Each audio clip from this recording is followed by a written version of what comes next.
Oi, muito bom dia para você. O Record News Rural está no ar. O governador de São Paulo, Tarcísio de Freitas, visitou a 30ª AgriShow em Ribeirão Preto. Ele anunciou um pacote de 600 milhões de reais para o agronegócio paulista. O segundo dia de AgriShow foi marcado por muito movimento, sol forte e anúncios importantes. Diversos secretários do estado de São Paulo, acompanhados do governador Tarcísio de Freitas, anunciaram um pacote de investimentos para impulsionar o desenvolvimento do agro paulista, totalizando mais de 600 milhões de reais. Entre os destaques estão 100 milhões de reais em subvenção ao seguro rural e também 50 milhões em subsídios para o programa ProTrator, voltado à aquisição de máquinas agrícolas com juros reduzidos. A gente não vai deixar o produtor na mão. Então, mais uma vez, a gente está repetindo o que nós fizemos ano passado, os 100 milhões de reais destinados ao seguro rural, ao subsídio dos prêmios, dentro do nosso FEAP. Ano passado, a gente atendeu mais de 20 mil produtores com seguro rural e nós estamos prontos para atender novamente.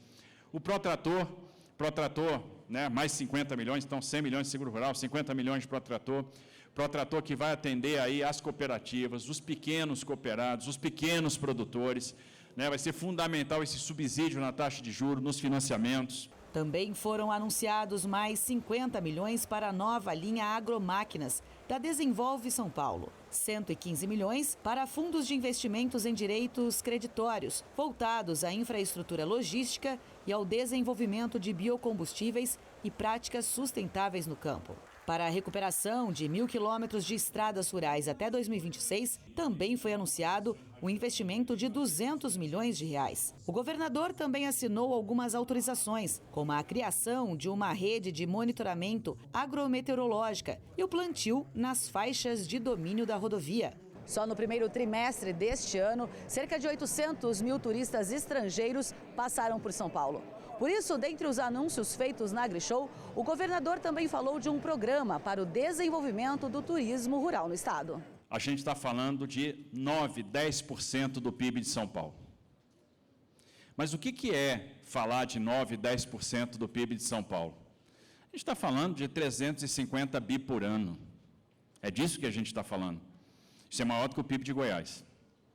Esse é o PIB do turismo do estado de São Paulo. E é um PIB que vai crescer. Quem passou pela AgriShow também foi o governador do Pará, Helder Barbalho. Ele destacou o papel do estado no agronegócio nacional.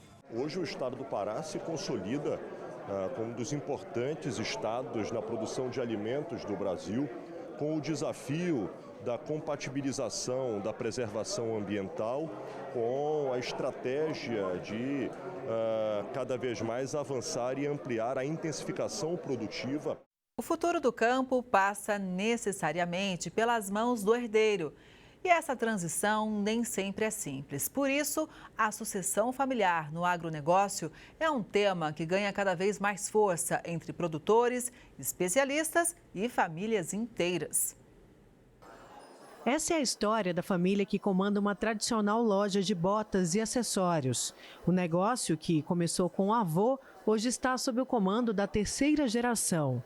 E o segredo está no respeito às raízes e na capacidade de modernizar sem perder a essência. Nós iniciamos em 1958 e eu, como disse já, terceira geração nessa empreitada aí da família. No campo, essa transição nem sempre é simples. Questões emocionais, conflitos entre herdeiros e a falta de planejamento colocam em risco o patrimônio construído ao longo de décadas. Por isso, a segurança jurídica tem sido fundamental nesse processo. Hoje, a maioria das propriedades rurais advém de heranças, né?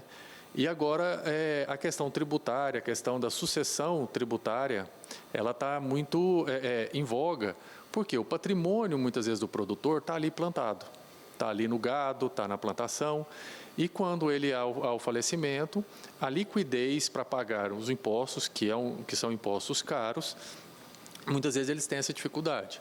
Mas hoje os produtores estão com essa visão. Mais do que máquinas e genética de ponta, a continuidade do agro passa pela união da família, profissionalização da gestão e respaldo jurídico. Assim, o legado de quem construiu permanece firme nas mãos de quem dá sequência. Como a característica muito do agronegócio é do pai passar para o filho, né, o pai passar o bastão para o filho, hoje a gente vê que a propriedade ela é zelada, né, o meio ambiente ele é zelado para garantir que o filho tenha uma propriedade produtiva.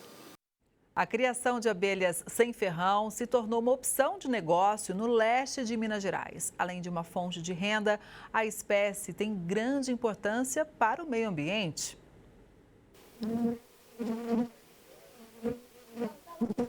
Pode parecer que não, mas elas são inofensivas ao ser humano. A criação de abelhas sem ferrão, conhecido como meliponicultura, tem se tornado cada vez mais comum, sendo uma alternativa à apicultura, que são as abelhas com ferrão. Neste sítio localizado no distrito de São Geraldo de Tumiritinga, são criadas mais de 6 espécies de abelhas nativas. De acordo com Elcio, muita gente conhece as tradicionais abelhas, mas pouco ouviu-se falar do processo de criação das abelhas sem ferrão. Existem no Brasil mais de 300 espécies de abelhas sem ferrão. E temos aqui poucas delas, né, na nossa região, inclusive aqui em Governador Valadares, já achamos várias qualidades aqui. E tenho em casa uma parte onde mostro, tanto em vídeo como pessoalmente ali, as pessoas para saber que temos como criá-las em casa sem risco. Nativas de solo brasileiro, por outro lado, elas fazem parte de um grupo chamado Meliponini, com mais de 600 espécies no mundo. Esta professora especialista em insetos explica a importância delas no ecossistema de modo geral. As abelhas elas vão ter essa importância, né, para a produtividade de leguminosas, de frutíferas. Então elas vão fazer esse papel nos ecossistemas naturais, mas elas também fazem nos agroecossistemas, né? Esse papel mesmo de polinizador. Então elas são essenciais para a produção dos nossos alimentos. Geônio é um dos apaixonados pela meliponicultura. O processo de cuidado com as espécies vai desde a escolha de um local adequado até o manejo das colmeias. O meliponicultor garante: é preciso um reforço na alimentação para garantir a sobrevivência das abelhas. A gente faz um reforço de alimentação com xarope, né, à base de água, com açúcar e limão, sempre que necessário. Quando há escassez de alimento, no período de seca ou no inverno, né, que é um período assim, de menor florada, né? Então a gente faz esse reforço para ajudar na alimentação das abelhas e garantir a sobrevivência delas. Dentro de cada colmeia como esta, vivem cerca de 5.000 abelhas. E a curiosidade é que o tempo para a produção de 1 quilo de mel pode variar de 30 a 60 dias. Ela produz o mel em potes. A gente faz a sucção do mel desse pote com a seringa ou com a bombinha de sucção ou até mesmo uma virada de melgueira. A gente abre os potes, vira a melgueira em uma vasilha, faz a filtração e devolve esses potes intactos para ela continuar a produção. Com sabor mais suave e menor teor de açúcar, o produto final, produzido pelas abelhas sem ferrão, tem sido valorizado no mercado, chegando o quilo a custar 8 vezes mais que o obtido por meio da apicultura. Pode variar aí de 200 a 300 reais na nossa região, o quilo. A partir do mel que é colhido das abelhas, diversos produtos podem ser feitos, como extrato de própolis, sabonetes para o corpo e até bebida fermentada, conhecida como hidromel. Jonathan faz parte do seleto grupo de meliponicultores e é o responsável pela produção de alguns itens, o que acaba tornando uma renda extra. Ajuda sim. Não é pouco, não, muito. Por serem endêmicas, as abelhas nativas são adaptadas para polinizar nas mais diversas espécies de plantas na região de sua criação. Segundo a professora, a grande maioria não oferece perigo. Independente de ter ferrão ou não, né, se a gente quer que elas se conservem, a gente deixa elas visitarem as nossas flores, vão polinizar e vão embora produzir os seus ninhos e tal. E tudo bem, não é perigo para nós, não há problema para elas. É interessante ter a diversidade de abelhas, até devido a esse tipo de polinização. É o que tem feito nas pesquisas, a abelha jataí, por exemplo, é uma ótima polinizadora do tomate, do morango. Então, assim, é importante trazermos, né, a essa variedade de abelhas, né, do bioma, né, da região, para poder estar fazendo essas polinizações. Pesquisa e tecnologia são fundamentais para a agropecuária brasileira. Por isso, a Embrapa é considerada uma das responsáveis pelo desenvolvimento do agronegócio no país. E para falar sobre esse tema tão importante, a repórter Ingrid Alves conversou com a presidente da Embrapa. Vamos conferir. AgriShow a pleno vapor e a gente conversa agora, a gente fala agora sobre pesquisa, sobre agronegócio, sobre futuro, sobre COP30 e eu tenho o privilégio de receber a Silvia Massuá, que é presidente da Embrapa. Seja muito bem-vinda. Eu que agradeço a oportunidade de estar aqui na Record News para bater um papo com vocês. Ótimo, e olha, um papo que promete, né? Esse ano a Embrapa completando 52 anos. E é muito importante quando a gente pensa na evolução do agro brasileiro, que tem tudo a ver com o desenvolvimento e o amadurecimento e a evolução da Embrapa. O agro está onde está hoje por conta da Embrapa? Com certeza, a Embrapa teve um papel fundamental nesse desenvolvimento do agro. Eu costumo dizer que o agro desenvolveu não só por causa da Embrapa, é lógico, mas foi uma estratégia de Estado, né, criar a Embrapa naquela época para desenvolver tecnologias adaptadas ao nosso tipo de clima e solo. Então, a gente adaptou tecnologias do clima temperado para o clima tropical, né? Aqui com nossa diversidade de biomas que a gente tem, né, 6 biomas, com uma diversidade de solo e clima, a gente conseguiu inicialmente, a gente começou a trabalhar nas cultivares, adaptando para garantir nossa segurança alimentar, questão, né, de soberania nacional. Mas com essa diversidade de biomas, a gente conseguiu avançar muito mais. E hoje somos grandes produtores, exportadores de grãos, carne, frutas para o mundo todo, né? Então isso, e eu costumo dizer que o segredo foram 3 pontos. O primeiro deles foi uma agricultura baseada em ciência e tecnologia, então investimento em pesquisa.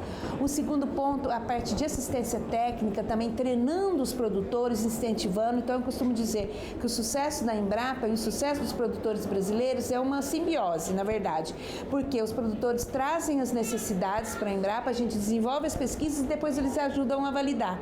Então, os produtores brasileiros são muito empreendedores. Isso também é um dos pilares que foi baseada a estratégia do país. E um terceiro pilar, políticas públicas. Então, baseado em ciência e tecnologia. Então, a Embrapa trabalha ligada ao Ministério da Agricultura e Pecuária e trabalha muito próximo ao Ministério da Agricultura, subsidiando tecnicamente com dados científicos políticas públicas.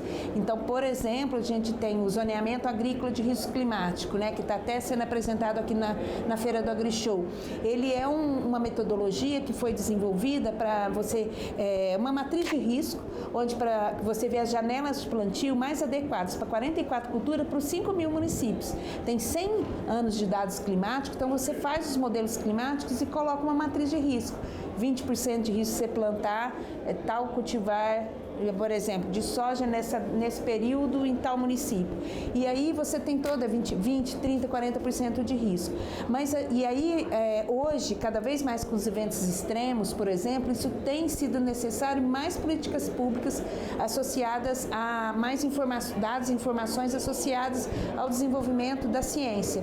Então, a gente tem evoluído, por exemplo, o zoneamento, que eu falei, para o zoneamento nos níveis de manejo. O que é isso? Você vê as práticas que os produtores adota, o nível 1 até 4. Então, aquele produtor que não adota as práticas, ainda revolve muito o solo, não faz uma cobertura, ou trabalha muito pouco com rotação de culturas, ou está com sistemas integrados. Então, você vai acompanhando isso e incentivando ele a adotar práticas mais sustentáveis. E isso, então, vai criando uma agricultura mais resiliente, né? Uma agricultura mais resiliente a mudanças climáticas. Então, isso tem sido um grande... eu acho que é um diferencial do Brasil, né? E não é só a Embrapa sozinha, a Embrapa, as universidades, os órgãos estaduais de pesquisa, né? Hoje as startups também, né? A parceria público-privada é muito importante também, e as startups entrando nesse mundo. Então, é um ecossistema de inovação agrícola que foi sendo desenvolvido no nosso país e que hoje, né, ele cada vez mais traz tecnologia e inovação que permite que a gente continue aí protagonistas na agricultura tropical. E é interessante quando a gente fala isso, essa mudança super necessária, essa adaptação, né, do que a gente conhecia de agricultura de clima temperado para tropical, e isso hoje possibilitou que o Brasil seja um grande produtor e o principal produtor de diversas culturas, porque aqui a gente consegue, por conta dessa característica, ter até 3 safras por ano. Exatamente. É bem interessante que a gente tem um desafio, né? O pessoal fala assim, o agro brasileiro, a gente queria entender como aumentou a produção e a produtividade desse tanto, né? A gente mostra alguns dados que são bem interessantes.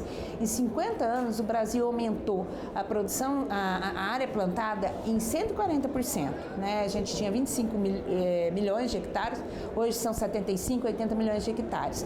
Mas a gente aumentou a nossa produção e produtividade só em grãos em 580%, então 4 vezes mais.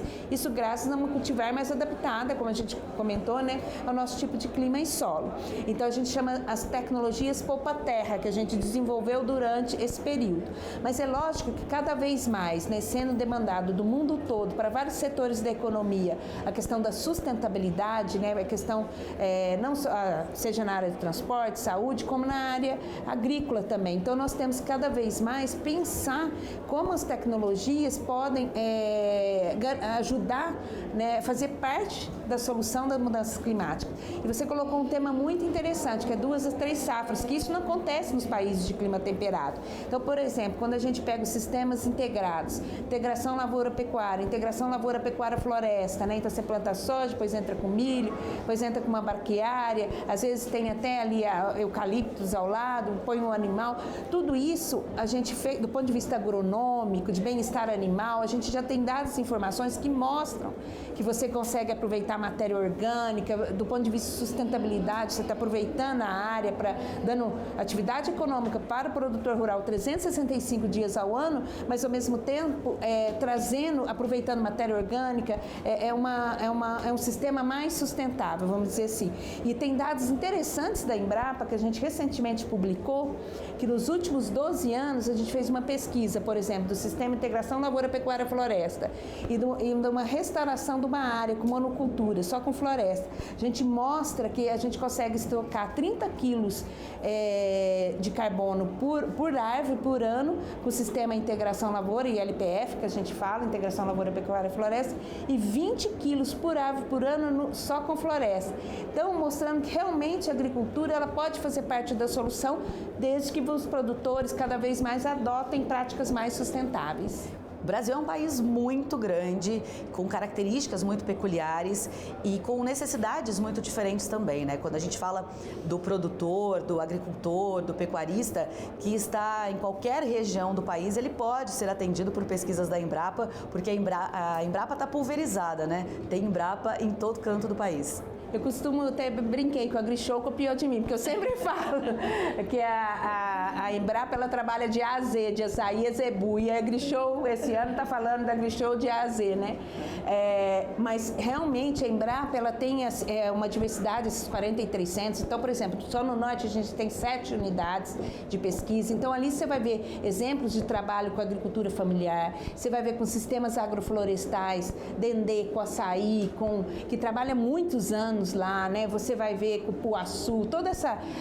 tem muito que se fazer, mas você vê, agregar mais valor, né? Muitas cadeias produtivas, a gente avançou muito. Hoje a gente está até exportando açaí, né? Então, quando tem uma organização, né, do ecossistema em volta, né? Então, lá pequenas associações, né, que trabalham lá com açaí já estão virando pequenas cooperativas que já estão exportando. Então, é um exemplo. Aí você vai para o Centro-Oeste, você vai estar trabalhando com grãos, né, algodão, você vai ter também exemplo de trabalho com sistemas integrados, vai para o sul do país, você vê muito arroz com pequenos produtores, mas você vê também com grandes produtores. Então a Embrapa realmente ela trabalha para os 5 milhões de produtores rurais que a gente tem no nosso país, e com essa diversidade de culturas, também de sistemas integrados. Aí ela tem algumas unidades, a gente tem 3 tipos de unidades de pesquisa, né? Algumas trabalham com culturas, Embrapa Soja em Londrina, Embrapa Gado de Corte em Campo Grande, gado de leite em Minas, mas aí você tem as ecorregionais que trabalham por biomas, como a Embrapa Amazônia Oriental, em Belém, a Embrapa Pantanal, em Corumbá, e tem as temáticas, como a Embrapa Biotecnologia e Recursos Genéticos, Embrapa Agricultura Digital, Embrapa Meio Ambiente. Então, são exemplos de unidades, né, que uma diversidade muito grande que a gente consegue, e aí a diferencial, eu acho, hoje, da Embrapa e do nosso país, é que a gente trabalha com essa diversidade, né, que agrega muito valor à agropecuária brasileira. Interessante quando a gente diz também que a Embrapa atende, as pesquisas da Embrapa atendem não só o grande produtor, quando a gente fala de grãos, mas também atende pequenos produtores. Recentemente a gente fez uma entrevista com o pessoal da Embrapa falando sobre a produção de hambúrguer de babaçu. E aí, tanto o pequeno produtor, comunidades locais, e como isso faz diferença também para a comunidade local que a Embrapa está inserida? Sim, nós temos vários trabalhos com comunidades tradicionais, com indígenas também, povos originários. Então a Embrapa ela tem essa diversidade dependendo da região do país que ela está, né? E nós somos uma empresa de Estado, né? Então a gente tem que estar sempre preocupado com as soluções para o nosso país. Então é bem interessante, eu falo assim com muita paixão, porque realmente é muito interessante. A gente vê esse mundo hoje, né, da transformação digital chegando em vários setores da economia. A gente tem um projeto bem interessante com a inclusão digital dos pequenos e médios produtores, que é o projeto Semear Digital, que a gente tem 10 pilotos do Brasil todo, que a gente está trabalhando com as associações de produtores e com cooperativas, por exemplo, em Caconde, na região, lá em São Paulo, né, com produtores de café. A gente começou a trabalhar com uma associação de produtores. A gente trabalha com 3 pilares nesse projeto, levantando as necessidades, depois quais são os gargalos de conectividade, porque conectividade acaba sendo impulsionadora para o uso de novas tecnologias, e de capacitação. Então a gente faz um levantamento, um diagnóstico. E lá em Caconde a gente trabalhou com os produtores de café e aí começamos a discutir, a gente precisa agregar valor, vem a questão da rastreabilidade, né? Até como que a gente pode trazer um selo de sustentabilidade. Mas primeiro a gente precisa ter uma máquina de torrefação aqui para juntar todos os produtores da associação. Mas com isso a gente vai precisar de mais energia. Então com essa energia precisa de uma usina fotovoltaica. Mas a gente precisa de conectividade. Então eles hoje dão testemunho, eles foram se organizando, viraram uma pequena cooperativa, aí já estão usando a conectividade, as tecnologias digitais para melhorar a gestão.